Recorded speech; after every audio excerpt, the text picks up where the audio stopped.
lá no pular, né? Tá bom. Eu vou escolher ele. Ele tá na onde? Acho que eles estão cuidado aí, hein? Tá no pular? Eles devem estar com a mãe deles, né?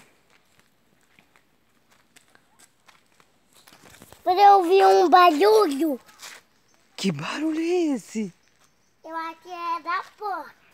Será? Eu acho que é. Olha, tem uma velhinha. Hein, José, qual é o animal que você mais gosta? Eu gosto. Eu gosto. Eu gosto da vaca. Você gosta? É.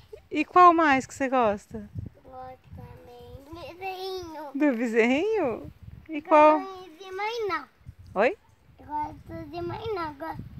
Eu só gosto da minha mãezinha que eu mesmo quero.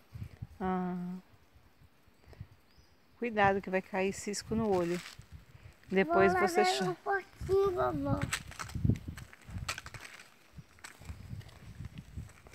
Mas eu pego a porta.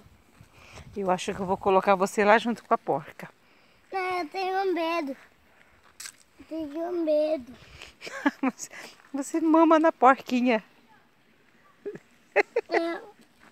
Não tinha me botar minha mão. Ah, é. Coloquei lá. Ah, tá. Coloquei lá nem tu não, hein? Tá. E cadê os porquinhos?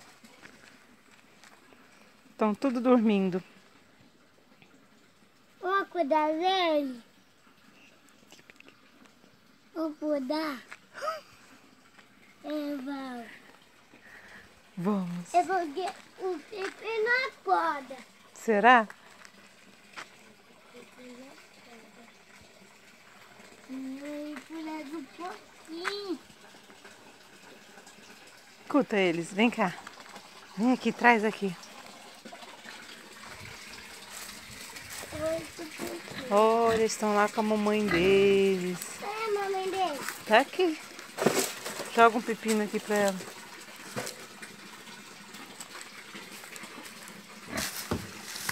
Ih, eu vou pegar outro. Não, esse aqui tá bom. Esse aqui tá bom.